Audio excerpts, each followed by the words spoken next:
Snow had stopped falling in Winterfell by the time the pyres were ash, but the cold held the stones in its old iron hand. The gods would whispered under a thin crust of frost, the red leaves shivering with what wind strayed through the broken boughs. Jon stood beneath the heart tree and listened to it speak in the old way, the way that was not words. Sap bled at the cut in the white bark like a wound that would not close. Ghost sat a little behind him, a pale shadow at the edge of the pool, one ear notched like a torn banner. The direwolf's breath misted, steady and patient. Beyond the old wall, beyond the crippled towers and soot-smudged ramparts, the courtyards held the smell of rendered fat and burnt hair that no amount of scented smoke could banish. He'd stood there the night before with a torch, and the names had been a litany. Theon Greyjoy, whose last act had been to run as far as a man could run toward what he feared. Lyanna Mormont, with her small fierce jaw set in death as it had been in life. Beric Dondarrion, Ed Tollett, Dolorous Ed no more. He had thought the wind would carry it all away. The grief, the weight, the stink of it, but the wind had only moved it around. He hadn't slept. When he closed his eyes, he heard the cracking of ice, the break of bone, the hiss of dragonfire. When he opened them, he saw her. Daenerys had watched the flames as if they were a book only she could read. There'd been no tears. Her face had the fixed stillness of someone holding pain like a hot stone and refusing to drop it. In the light of the pyres, Drogon's scales had been molten, shifting hues of red and black like night passing through a forge. Her hand had found Jon's. It had stayed there a moment and then, as if remembering itself, had gone away. Now the gods would answered him with birds beginning to move in the branches, with the small sound of ice loosening from the reeds at the pool's edges. Sam found him there with his cloak crooked, hair at 6 wild angles, eyes soft and worried. "I kept thinking I'd fall asleep standing," Sam said, by way of apology or greeting. "Then I thought if I did, I would wake up and it would be years, and no one would know where I'd gone." Jon's mouth twitched. "You'd still find your way to the library." Sam's laughter made a cloud and then was blown thin. He held whatever he had come to say for a beat, maybe 2. Jon saw the shape of it before the words formed, because truths cast shadows before they arrive. "It can't be kept between 3 people any longer," Sam said. "Not without hurting the realm. Not without hurting you." Jon turned his head toward the pool. "He swore me to hold it. Ned Stark." The name felt like a fist closing around his ribs. He bore the weight of it his whole life. He made himself a liar for a promise, and I loved him for it. "You love him still," Sam said softly. "But a lie made for war dies a different death after peace has begun. It misleads its way into places you never meant it to go. Sansa won't hold it. Arya, it's not in her nature. And the lords talk. They've been talking since you rode a dragon." Jon drew in the cold as though it could steady him. "She asked me to keep it. Daenerys. She said the truth would break what we've built." "There's not much built yet," Sam said. "There's a foundation made of bodies and fear. You can't raise a world on that and hope it won't tilt." He wrapped his cloak tighter.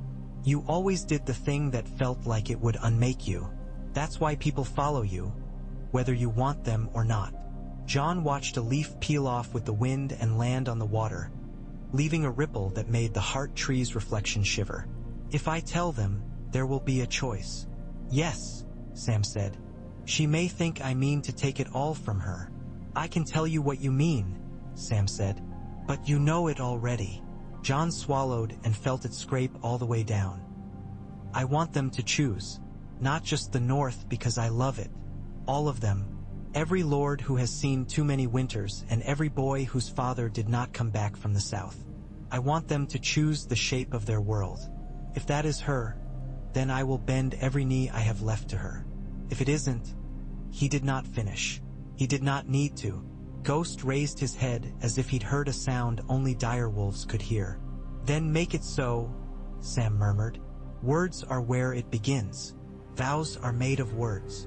A cadence of footsteps on frosted ground, light and quick and deliberate. Arya stood between 2 white roots like a fox stepped out of a snowbank, face unreadable. The winter steel in it softened by a concern she tried to keep caged. Behind her, Sansa's furs were crisp with white at the edges, her hair pinned with a small jet wolf. The two of them looked like opposite ends of a blade. "I am blood to you," Sansa said without preamble. "Don't make me learn from some whisper carried by a man I don't trust." "Nor I," Arya said. She tilted her head at Sam. "I trust him, but I don't trust anyone who thinks trust solves more than it makes." Jon looked from one to the other and felt that old ache. The desire to spare them every small pain, and knew how futile it was. "I'm going to tell them," he said. "All of them, today." Sansa did not move. "Why?" "Because I have to," Jon said simply. She considered. Arya's gaze did not waver. Sam, relieved, rocked on his heels as if something heavy had been set down that he'd been balancing. Sansa stepped nearer, and when she was close enough for him to see the fine lines the cold had carved at the corners of her eyes, she reached to touch his sleeve. "I'll stand with you," she said. "I'll stand in front of you if that's what's called for." Arya's smile was a flash, there and gone.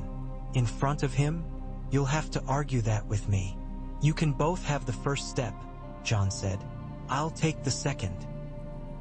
He called the banners to the yard at noon, when pale sunlight made a lesson of every shadow and men looked smaller on the stones. The northern lords came in their gray and brown and green, bears and wolves and mermen stitched in thread-worn pale by time and weather. Knights of the Vale stood neat as pins, their white and blue crisp against the ash-streaked walls. There were men of the Riverlands wearing colors faded from old sieges, a smattering of Stormlanders with a black stag newly reborn on their surcoats, a handful from the Reach clinging to whatever lord had survived the churn of loyalty.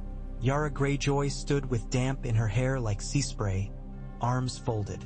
Gendry, awkward in nobility, had been polished like a piece of good iron, the hammer he'd once held replaced with a sword that did not yet know his hand. The sound that moved through them all was a waiting sound, boots scuffing, breath threading, the rustle of expectation. Daenerys came with her unsullied like a knife inserted into cloth so smoothly the fabric didn't tear. Drogon circled once, one broad, black loop that made archers glance up before they scolded themselves, and settled on the far wall, stone complaining beneath him. Rhaegal wasn't with him. Wounded in the battle, he was recovering at a low field beyond the walls under the watch of men that gave him a wide berth and offered sheep with eyes averted. Grey Worm's face was as it had always been, the expressionless patience of a soldier who had the world measured out in tasks and clemencies. Missandei, at the queen's shoulder, looked thin with grief and resolve, like a woman whose skin had grown too big and she was afraid to move for fear of it falling. Tyrion stood not far from Jon, taking the measure of the yard with a gaze so quick and light it might have been a bird's. Varys had placed himself a step behind and to the left, hands tucked into long sleeves, eyes on the stones, on men's boots, on the places where word and rumor clung. He smelled the wind the way rats smell floodwater near, first, and without being given a choice. When Jon climbed the steps to stand where his father had stood to give orders to men on mornings after worse nights, all those eyes turned like iron filings to a magnet.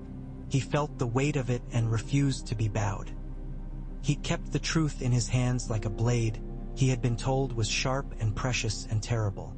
He had hated it and he had feared it and he had hoped never to use it. Now he lifted it and showed it to them. "My father was not my father," he said. His voice even carried cleanly.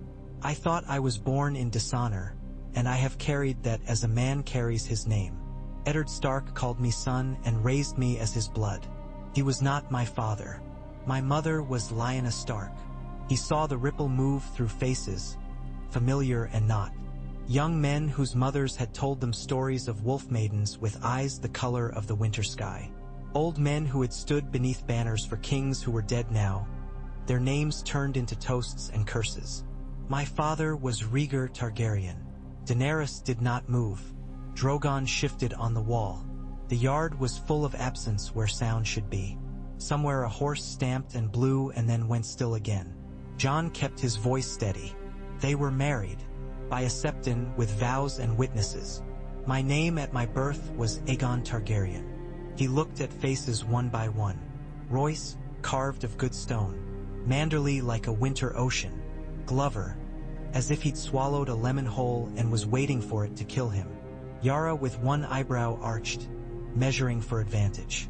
Gendry, mouth open and then closed, as if in the act of trying to hold something inside. This is not a boast. It is not a claim made to seize what anyone else has. It is a truth, nothing more or less. Sansa was the first to step forward and stand at the foot of the steps with her back against the stone, her hands folded like a promise. Arya took the other side. Sam remained where he was among the Maesterly, but when Jon's gaze found him, Sam's chin lifted in a small oath of solidarity. The night air was cold and knifed. Jon welcomed it. "I want there to be an end," he said. "An end to what we've done to each other for thrones and for crowns, for songs and for pride. The dead came, and we didn't ask their name or their house. We stood because we had to. And we lived, some of us, by luck and by the choices of men and women who died to give us another morning." He looked toward Daenerys. The distance between them then wasn't much, not in the measure of yards, but it was the width of the world. "There is a queen among us. There is a claim made by birth stronger than what I say now," he added softly, and saw Tyrion close his eyes, just for a fraction, at the admission. "But there is something else, too. There is choice. There is the making of something different than what made us." The wind lifted a clutch of ash that hadn't been swept from a stair and turned it into gray snow that fell on all of them. "I will not take anything by sword or dragon," Jon said. "If there is to be a ruler in the south and a ruler in the north, if there is to be one for all, let it be chosen. Let every lord who can bear arms and every lady who holds lands send voice and vote. Let the citadel tally it so that knowledge holds some small part of it and not only our old hates. If you choose her," and now he looked at Daenerys and did not look away, "then I will bend the knee and I will follow her.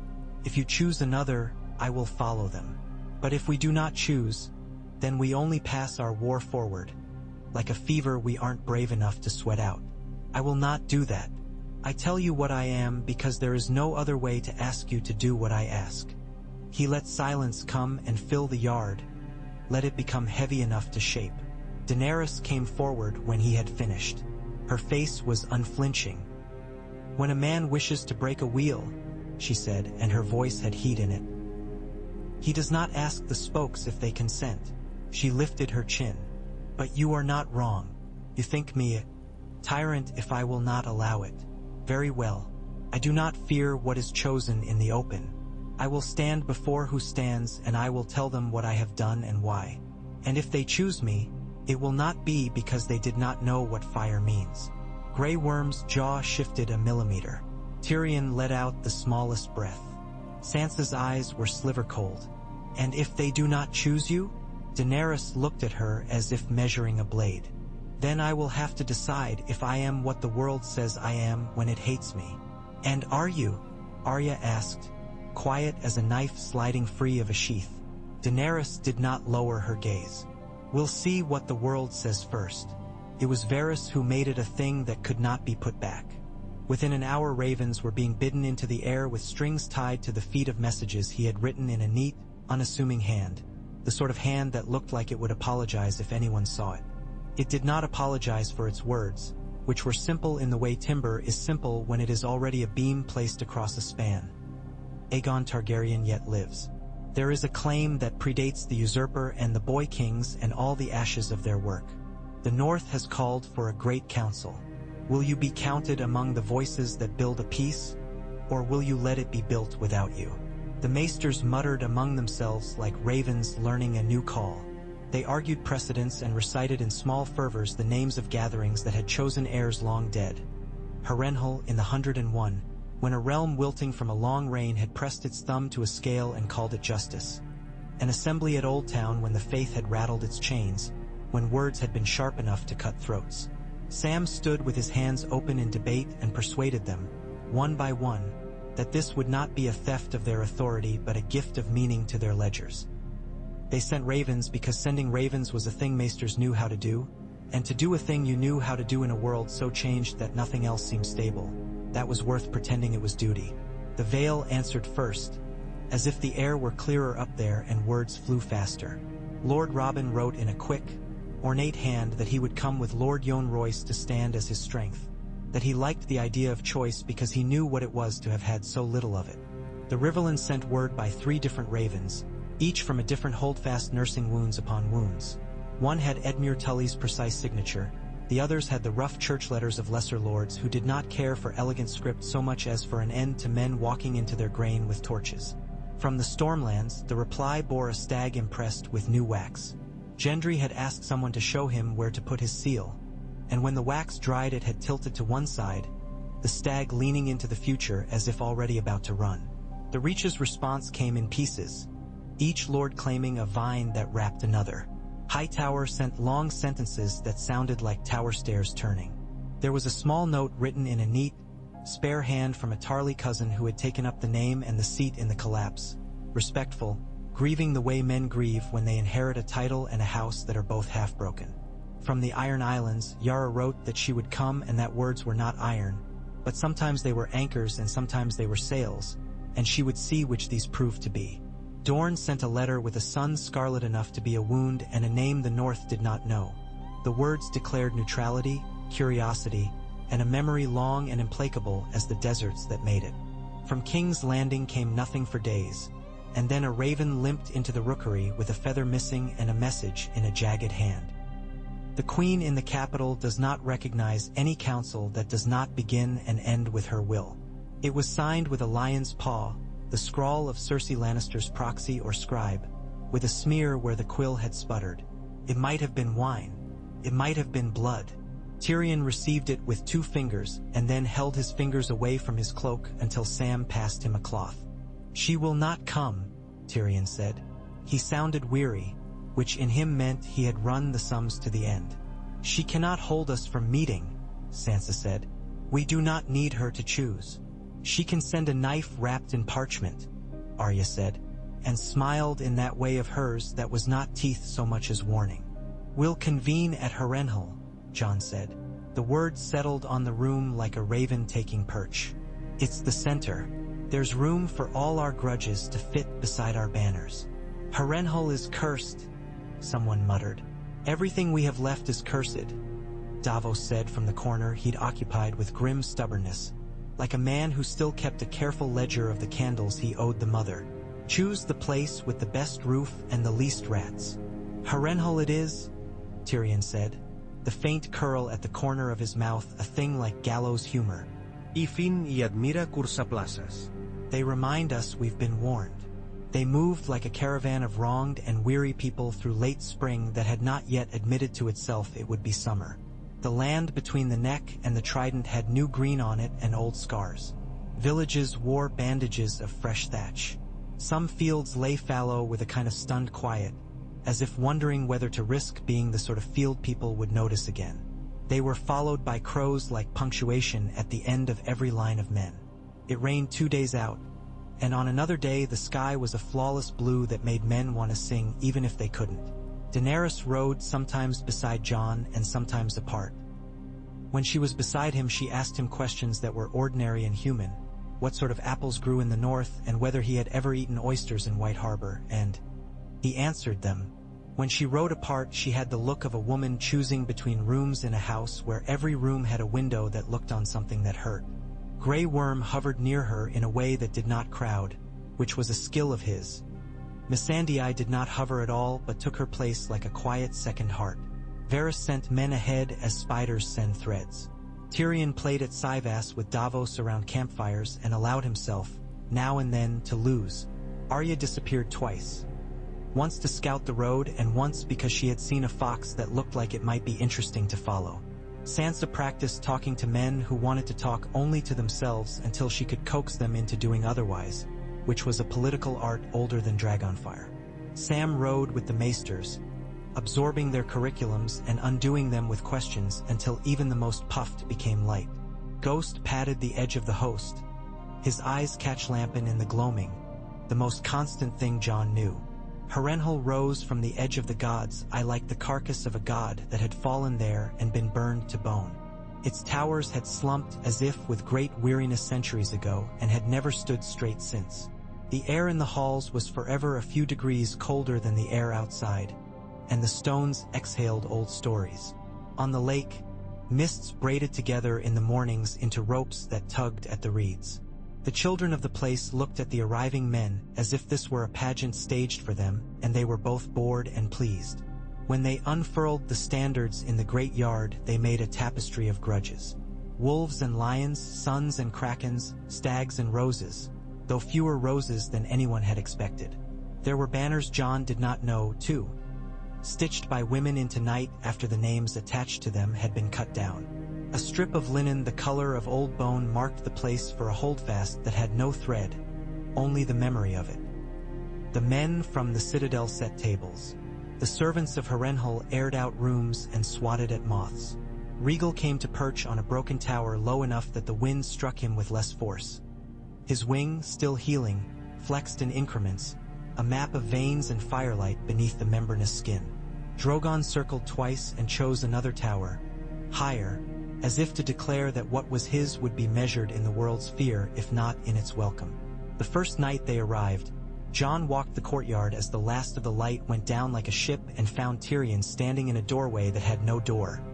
A cup in his hand and his mouth turned toward a thought he wasn't ready to share. "Do you know how many ways there are to count men?" Tyrion asked without greeting. "I always thought there were two, those they'll admit to being and those they are. I have discovered a third in middle age, those they wish to appear to be." Jon leaned against the wall. "That last one wins wars," he said quietly, "or loses them, depends how much you believe your own play acting." "It's the play acting I fear," Tyrion said, as if Jon had walked into the center of his worry and set a candle down. "We will give these men and women a stage and ask them to speak true. They will speak something that suits their pride and their fear. Truth will be an afterthought at best. And yet, I would rather that than call fire down upon them and call the ash honest." He drank and looked at Jon over the rim. "You do not want it." "No," Jon said. He didn't pretend confusion. "But what I want has never mattered much." "It matters too much," Tyrion said, and then waved a small hand as if to brush away the argument he might have made if he were drunker and more foolish. "If you are chosen, you'll wish to decline. If she is chosen, she'll know how narrow the crown sits upon the head of a woman the realm doubted before she opened her mouth." His grin quick and rueful. "Perhaps we should put a cow on the throne. A good cow. As honest a face as any I've known." "Have you known many cows?" Jon asked dry. "A number," Tyrion replied gravely. "Some of them in breeches. They convened in the hall that had once been made for feasts that could feed 500 and now could just about keep the rain off 3. The archmaester they had wheedled into presiding. A man named Marwyn who had a head like an old apple and eyes that gleamed with a peculiar bearing-down intensity, tapped the end of a staff he'd acquired somewhere. "Here's what is to be done," he said. "The faith has no place in this because it has already had too much place in too many things. The citadel will count because we are good at counting. Each lord or lady holding land in their own right will hold a vote. Each lord or lady speaking for 5 lesser holds will hold 1 additional vote. There will be speeches. I recommend brevity, not because I think any of you capable of it, but because I enjoy disappointment in manageable doses." He smiled suddenly, and it made his face look like bark split by spring. "We are not here to re-argue every quarrel anyone ever had. We are here to choose what gives the least offense to the most people. Government." He made it sound like a sausage. "You will be fair?" Sansa asked. Her voice held no threat, only cold awareness. "I will be exact," Marwyn said. "Fairness is a theological question. I leave those to men whose books do not begin with grain ledgers. They called first those who would speak not for themselves but for regions. Jon Royce spoke for the Vale because he understood the shape of words used like stones in foundations. We have had boys for lords and men who acted like boys, he said. Let us choose someone who does not love his own name too much. He did not glance toward Grafton, who looked as if he might cough up a bit of silk.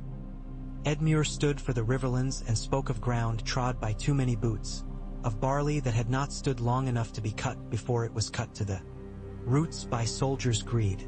We have had enough of kings who think the Riverlands are what you walk through to get to your real war.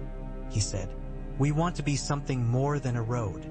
Gendry spoke for the Stormlands because there was no one else to do it, and because standing in front of men and admitting he didn't know what to say felt like the most honest thing he could do. I'm new at this, he said. I'm not new at seeing what happens to people when someone with power decides to swing it around like a hammer. Hammers are for making things fit that didn't used to. You don't hit something that's already the right shape. The men of the Stormlands, abrupt and gruff as rain, nodded to themselves, which was as good as cheering. A man from Old Town with a Hightower badge pinned to his doublet spoke for the Reach in sentences that seemed endlessly to be beginning. Eventually he reached the period of his point. We seek the protection of trade and the time for fields to seed and harvest without a levy of men coming like locusts. Peace is profitable, pardon the bluntness, and we are tired of living at a loss. Yara did not ask permission to speak. The Iron Islands have bent the knee and bent it again, she said. But our backs are made for storms. We'll accept what is chosen if it's strong enough to hold. If it isn't, we'll do what we've always done and raid until someone builds walls that trouble us to climb. But I would rather not. Even a kraken gets tired of pulling men down into the dark because no one thought to build a proper harbor. There was laughter, because men liked a joke that admitted the bones of something that frightened them. Dorne's envoy, a slender woman whose eyes held sunlight like secrets, said, "We do not forget. We forgive when it suits us. We don't bend easily, but we are not here to break. Choose for yourselves. We will see if your choice is something we can live with." "And the North," Marwyn said, turning slightly, and giving Sansa the moment with the small tilt of his head that suggested he found her interesting in the way an unusual book was interesting. Sansa stepped forward. She looked at no one and everyone. "I will not make a case for the North to any of you," she said. "We are not a thing to be argued for. We are. We have bled enough to say it without asking your grace." She let that hang for half a breath. "But I'll speak to the larger thing. We aren't children. Men in pretty rooms in Old Town pretended to decide what makes a lord a lord. They wrote it down and everyone pretended that was how it had always been. I can play that game. I will. But not when it chokes the truth. The truth is this: whatever you choose here will be only as good as the promise you make to keep it when no one's watching you. The North will stand. It will stand with what you choose if what you choose holds." She stood aside. The breath that moved through the room after her words had a different shape. Tyrion requested the floor and held it with an ease made of years and pain. He did not call for Bran then. He measured the lords like a tailor measuring a man who had been his own measurements too long. "I have small love for crowns," he said. "I have seen what they do to the head beneath them. But I have large love for a world that doesn't set itself on fire to feel warm. Dragonfire is very warming," he added dryly. "I don't recommend it as a policy." He flicked his gaze toward Daenerys, and something like an old sorrow crossed the space between them and became something like an understanding kept alive by force. "If you choose Daenerys Stormborn, you'll be choosing someone who broke chains without asking permission," he said. "If you choose Jon Snow, Aegon Targaryen, you'll be choosing someone who reads duty as if it were the clearest page in the book and who throws the book away when it tells him to do something cruel." He looked around. "If you choose another entirely, think only of whether the quarrels that will grow from it will be the sort of quarrels you can live with. All choices are quarrels with the world." The last to speak was Jon. He kept it short because long speeches made him restless. "I don't want it," he said. "Not because I am humble. I am not. I've been told enough that I'm not responsible for the world to know that I am, in the small ways that begin to be large. I don't want it because I know what it costs to hold it. But I won't run from it if you think it makes you safer. Choose with your fear and your hope both in your hands." The voting was not quick. Men wanted to make speeches no one would remember. They wanted to be witnessed. The citadel tallied with small pebbles placed into jars marked with sigils inked by careful hands. Some votes were cast for Daenerys with courage, some for Jon with reluctance, some for names that had no chance, ghosts of old houses men could not let put down, some for Bran at Tyrion's quiet prompting. Those came from men who had the imagination to consider someone who did not want, and who had the charm to persuade others that not wanting was the secret virtue of a king. There were votes for Sansa that she refused, 3 times, politely and with steel beneath. There was one for Arya that someone admitted with a grin. She laughed once, and it sounded like a door opening onto a dangerous room. She did not want rooms. On the second day, a man in the colors of the Westerlands tried to stab Jon as he left the hall to piss in the yard because it is easier to kill a man when he has stepped out of the grand frame of his day. Arya was the shadow that did not belong to the wall, and then the knife was in her hand, and then it was in his throat, and the blood steamed like stew on cold stones. The wind took it and made nothing out of it the way wind does. Yara knelt and wiped her knife on his sleeve. "Lannisters are very bad losers," she said without rancor. Daenerys came to Jon later as the sun was sliding down the sky like a coin on the S. Hin of a drum. "Do you regret it?" she asked, as if they had not spoken in 2 days when in fact they had spoken of ordinary things. Porridge and the way the walls breathed, and how the lake made its own weather. "Not yet," he said. "You will," she said. She looked past him, toward the yard where Unsullied moved with the particular grace of men who had learned the art of doing what they were told extraordinarily well. "Whatever they choose, I won't be comforted by it. I know myself. If they choose me, I'll worry that they're fools. If they choose you, I'll worry they're cowards." "If they choose me," Jon said evenly, "I'll worry they think me better than I am." She smiled then, a small, fierce curve of her mouth.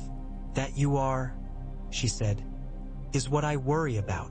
He didn't know what to do with that. He set it aside, like a gift in a box he might never open. On the third day, the Ironborn made a noise as if something had washed up they did not like the smell of. Euron's ship had been sighted on the God's Eye, which is not precisely a place for ships. He had tied his longship to a raft of reeds and let himself be pulled like a serpent where boats were not made to go. He'd come for spectacle or mischief, or because a raven could not carry a threat the way a man could. He came with a smirk like a wound and 20 men who loved him the way men love plague when it kills their enemies first. Yara met him in the yard and spat. They fought like 2 ideas that had never learned to be in the same sentence. He grinned even with blood in his mouth. She did not grin, not once.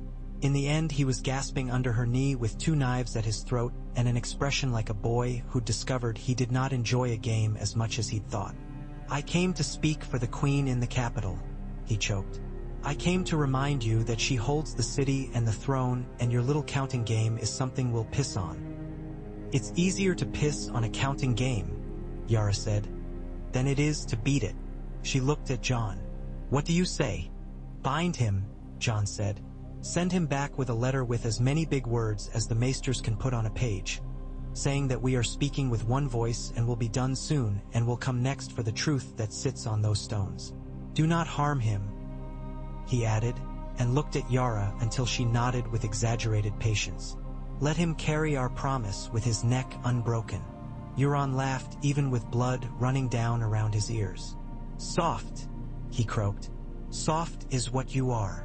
Arya leaned down and whispered something in his ear that took all the laughter out of his eyes for 3 seconds. "Do you want to know what she said?" she asked Yara later. "No," Yara said. "I am full enough of stories for one lifetime. Keep some of yours for nights when the wind is too loud."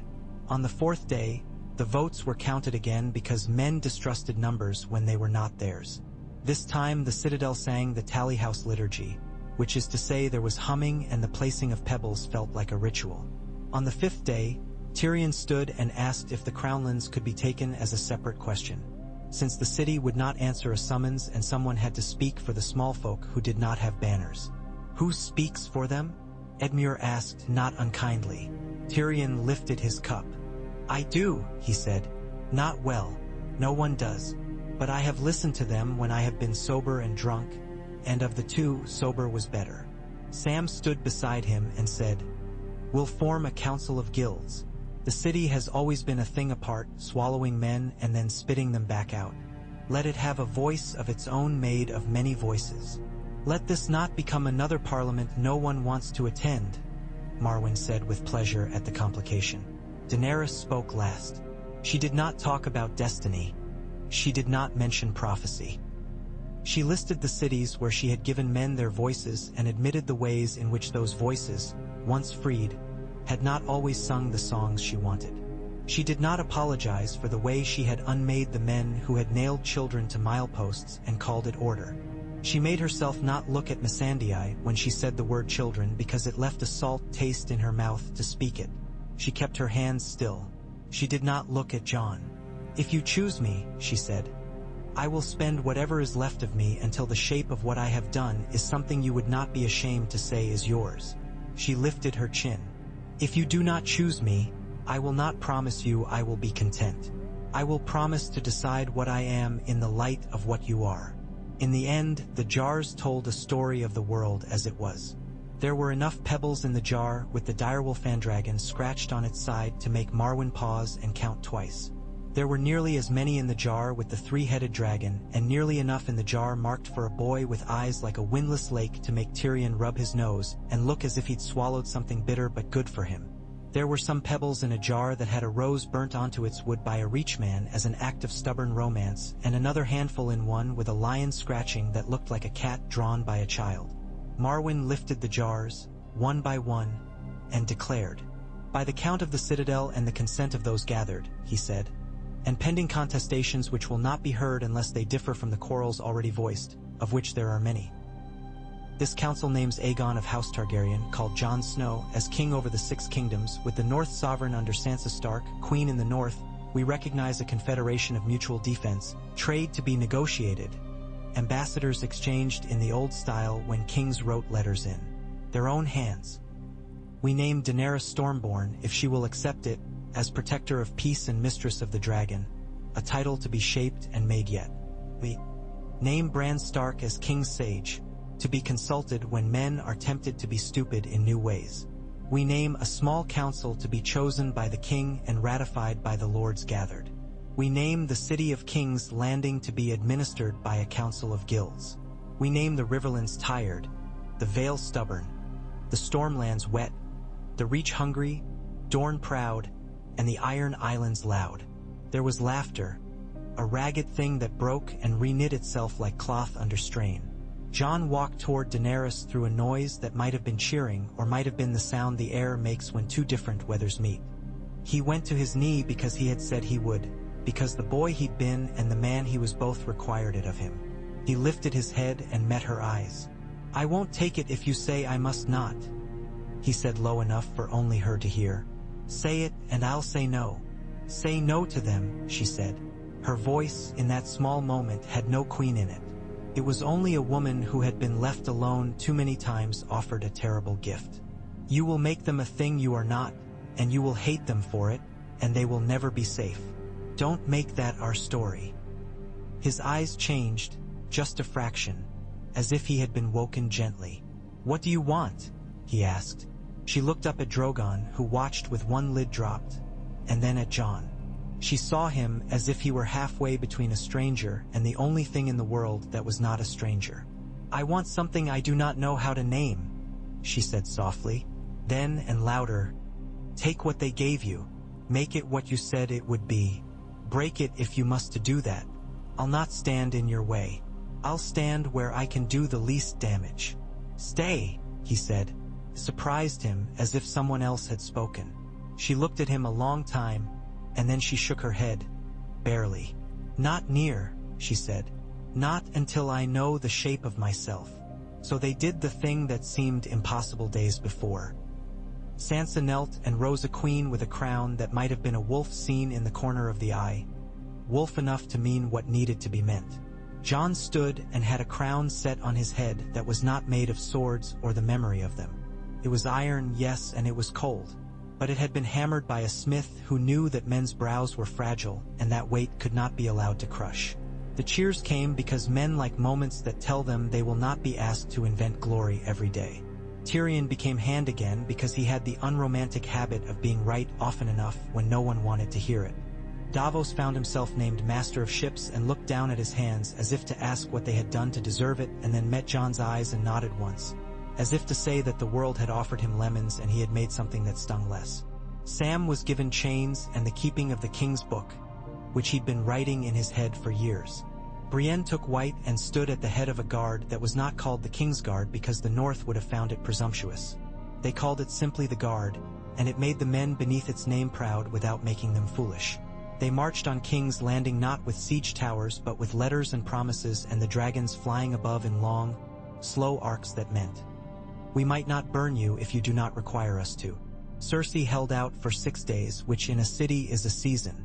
The gates opened not because she relented but because men at the gates had children who cried when they heard the night wolves, and who had begun to suspect that their queen's love for them was not the kind that fed mouths.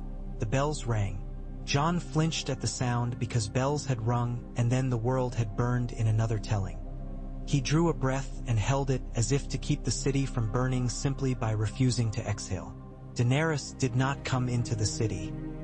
She stood on the hill under the old bones of the dragon pit and watched men place their allegiance at Jon's feet and then place their eyes on her with a fear that had in it the seed of respect. She felt nothing that would fit easily into a word. Something in her let go, and something else took its place. It was not kinder. It was not crueler. It was true. Cersei was found in the Red Keep in a room that smelled of lilacs and hot wax. She looked at Jon with a contempt that had exhausted itself and turned into something like weariness. "Your father was a fool," she said. "You look like him in that." "Ned Stark wasn't my father," Jon said, because saying a thing made it real in a way letting it sit inside you could not. "But I learned enough from him." "Then you'll die with your honor wrapped around your throat like a good silk scarf," she said. She set down her cup. "Kill me and be done with it. Kill me and tell yourself you are merciful. Kill me, and then learn what it is to wake from dreams where you didn't." He didn't kill her. He named her for trial in front of men who had had their fill of death. She laughed. He walked from the room and put his hands against a stone wall and wondered if it would eat him, if he pressed hard enough. Tyrion went in next and came out stiffer by 10 years and relieved of something he had carried too long. "She never had room," he said, looking at Jon over an emptied self. "Not for anything but the story she told herself about herself." When the city was settled and the lists of grain started to be drawn up and the fires that had burned through alleys for want of anything else to do were tamped out under buckets. When the alehouses began to find their laughter again, Jon rode north before the summer got any closer to being an argument the South would win. He rode without banners. Tyrion went with him as far as the Blackwater and then turned back because there were laws to be made, and because he did not trust any of the lords not to make them in his absence and call the result wisdom. Davos went to the Ox and wrote his name on ships with chalk until the chalk wore down and then wrote it again with a stub. Sam went to the Red Keep with a sack that had more books in it than bread. Arya rode as if the road were a thing she had invented and could therefore command to run faster. Sansa went to Winterfell by a different route, she and Brienne and a guard that knew every road between the Neck and the last hearth. She wanted to see the people whose names would never enter any book and to let them see her. She ate what was put in front of her and listened. She held babies and remembered not to flinch when the women placed them in her arms like offerings. She put her hand on walls and thought of all the hands that had done so before hers. She did not weep. She asked for nothing. She kept promises she had not spoken aloud. Daenerys sailed for Dragonstone with only Missandei and Grey Worm and men who would have followed her into any dark and any dawn. She had asked for no seat at Jon's table and had taken none when it was offered. She had an island and a war inside her that could not be fought with men. She woke some nights with her hands curled, as if around a throat she had not chosen to hold. She stood sometimes with her feet in the water until her ankles went numb and let the sea take heat from her. She spoke little, but when she spoke, she meant it with a density that had weight. In the north, the air cooled as if it had been holding its breath all summer. Jon stood again in the Godswood, winter an idea coming toward him from a distance he could not measure. The heart tree watched him with eyes that had seen boys become men and men become words for boys to learn. Ghost pressed his head into Jon's palm and huffed, the old simple comfort of it like being told a truth that requires only that you nod. Bran sat in a wheeled chair under the tree and said, "You chose as you were made to choose." And Jon said, "I don't know what that means." And Bran smiled the way a man smiles who has seen a river and knows it to be a road. Arya stood behind them both like a shadow a leaf makes and said, "It means we are what we do." and the wind said yes. The first winter court in Winterfell as a sovereign hold took the shape of a young thing trying not to trip over its own feet. Sansa listened to a man argue that his neighbor's cow had a path across his yard that could no longer be permitted because the cow was now a symbol of the neighbor's insolence. She decided the cow may pass but must wear a bell. Brienne heard a petition from 3 boys who had caught a wolf pup and asked if they could keep it to raise. She told them they could not, and they cried furious tears, and she gave them a pup from the kennels instead and taught them how to stand still while a creature more honest than they were measured their worth by smell. Arya went out and came back with a woman who had cut purses all the way from White Harbor to the Wolfswood and weighed her hunger against her skill, and decided her punishment would be to teach boys how to catch men like her. Letters moved like birds now that had learned new skies. Gendry wrote to Jon in a hand that improved with each month to say that the farms near Storm's End had begun to trust that their sons would come home. Edmure wrote to Sansa in a hand that had improved not at all that he had mediated peacefully between 2 millers who had tried to drown each other, and that this seemed like progress. Yara wrote to no one and then to both of them to say that the seas were hard but the raiding had grown less cruel because there was less cruelty to feed on, and that she had married a woman who could spit as far as she could, and this made romance easy. The city wrote with lists and needs and with a gratitude no one trusted. Tyrion wrote with sardonic affection. Davos wrote with a steady hand that had learned how to write pen as a captain gives orders. Spare and full of what mattered. Sam wrote a book and sent chapters as if they were children stepping out into the air on too thin ice. He titled it simply A History of the Choice. He sent a copy to the Citadel. Marwyn read it and wrote back in a margin in a hand that looked like a stick dragged through mud. You leave out the way the soup tasted, boy. Put that in. Otherwise it's all just flags. When the Snows came in earnest, they came with a softness that had been missing before. The road to the south remained open with men posted in pairs along it with shovels and salted barrels and a habit of cheer made more rigorous by the cold. Jon stood on the wall of Winterfell and watched men move like ink on paper. He did not feel joy. He did not feel that he had won. He felt something like a steadying. Daenerys came once without heralds. The dragons had hunted in the winter sky and had not liked it but had accepted it because they learned as all living things learned from the world's reluctance. She stood in the yard in a cloak the color of stormlight and looked up at Jon, and he came down to her. They went to the Godswood because all conversations that mattered had to happen where breath could be seen. There were no guards. Grey Worm had learned to trust in rituals he did not share. Missandei walked the wall and touched its stones and thought of a girl who had dreamt of books and had found herself a book, heavy, full of old words, binding her to a place she had not chosen but which had not harmed her when it might have, which in this world counted as a grace. I went too far inside myself, Daenerys said without preamble.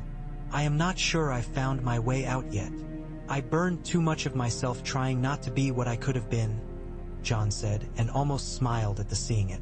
We are badly matched. We are perfectly matched, she corrected. That is the problem. She did not touch him. He did not touch her. They stood and let the old tree witness them, and old things are patient. Marwyn writes letters to me, she said abruptly. Ash. He is too interested. He asks if I might codify the law around dragons. Jon huffed a short laugh that made smoke. Will you? Yes, she said. No one should have them and not be bound by the words of men who fear them. I am tired of holding things that frighten people and having no ledger to tally the cost. Let us be honest. Let us say how much they eat and where they may fly and whom they may not burn. Even if they go where they wish, he said. Especially then, she said. Words are for the times when what you can do is not what you should. She told him then of the nights on Dragonstone when the wind howled like animals and she could not tell whether the sound was the sea or herself. He told her of mornings when the world seemed something he had to lift onto his shoulders before he'd had porridge. They traded particularities. This is how a kettle sings when it hates its work. This is how a horse rolls when it is glad to be warm. This is the smell of the first bread the city's new council baked for the orphans, and found themselves balanced upon the small graces that do not ask to be weighed. We could have burned it, she said at last, not accusing. We could have, he agreed. We didn't. We didn't, he said. They were quiet, and then they were done. Not in the sense of ending, but in the sense of a chapter that has reached its last line and knows a new page follows. She left with the dawn, the dragons leaving shadows on snow that made it look thin and delicate even when it was hard as stone beneath. She did not look back because she was not the sort of woman who looked back at things she could not carry. In the second year after the Great Council, men said the winter had been gentler than they'd expected and colder than was strictly necessary. In the third year, there were 2 poor harvests and a lack of salt that made fish sad to eat. Men grumbled more and praised less. Tyrion weathered 2 attempted impeachments and 3 genuine scandals and enjoyed all of them as exercises in rhetoric. Davos built ships and then built laws to tell men where the ships could go. Sam wrote more than he should have and slept less. Sansa put down a small rebellion at White Harbor by re-inviting the men who had rebelled into her hall and feeding them porridge and hearing them explain how hard it was to be asked to pay taxes when fish had grown thin. She adjusted the taxes.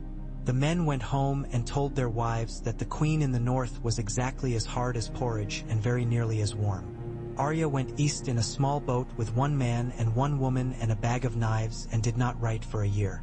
When she wrote from a city that called itself New and lied. The letter had 3 sentences. I am well. I am not bored.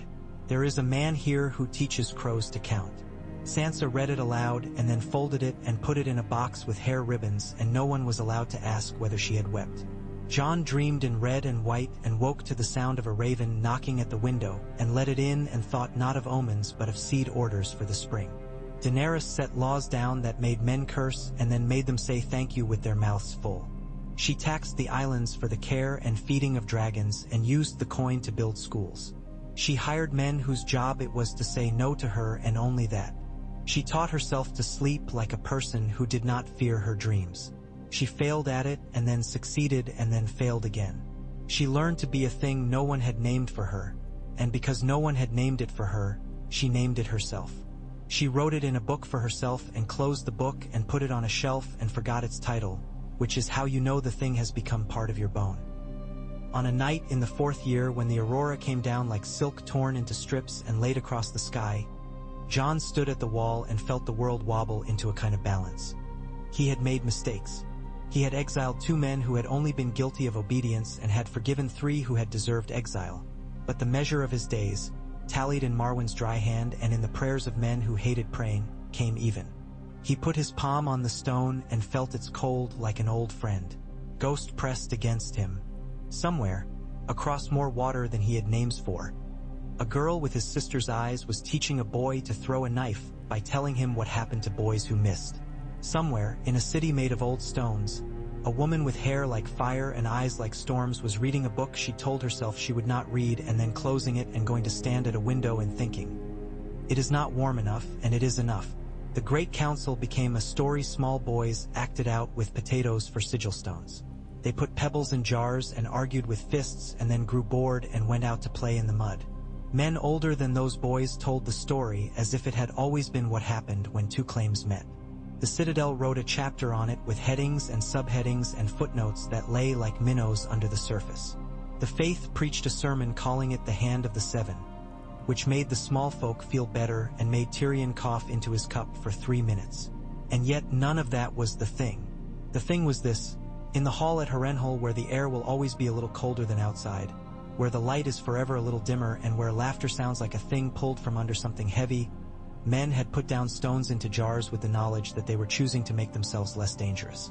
They had done it with pride and stubbornness and in the usual human haze. They had done it. It had held. Years later, an old man in a village outside White Harbor would tell a boy the story of the day the dragons circled low and did not burn them, and the boy would say, "Why didn't it?" And the old man would shrug and say, "Because the man who could have tea, old it to burn, listened to a woman who told him not to be a fool." And the boy would ask which man and which woman, and the old man would say, "Any that you like." The boy would like that. He would carry potatoes in a sack like pebbles, and he would make his own jars, and he would choose between porridge and bread, and this would seem to him like a joke and not a sacrament. This would be right. On a day when snow and rain could not decide which one of them had the right to fall, Jon walked to the crypt where scouts are trained to stand still because standing still is sometimes what saves you. He thought of his father and of the man who wasn't his father and of the woman who had been his mother and of the woman who had given him her love like a sword and of the man who had said to him, simply and without ceremony, "You have to choose." He had chosen. The world hummed like a beast asleep. He closed his eyes and heard it breathe. When he opened them, he saw a raven on the leftmost branch of the old tree, fat and content. Its head cocked as if it had a joke it was nervous about telling. He waited. The raven blinked once and made a noise like a hinge being oiled. "Caw," it said with dignity. Jon bowed, because a king bows to what is old when he is wise. The raven flew, and its wings made no sound, and for a heartbeat the air tasted like the edges of winter and of spring. He stood there, long enough for his hands to go cold and his breath to form in fronts, and then he went back inside because kings must go inside.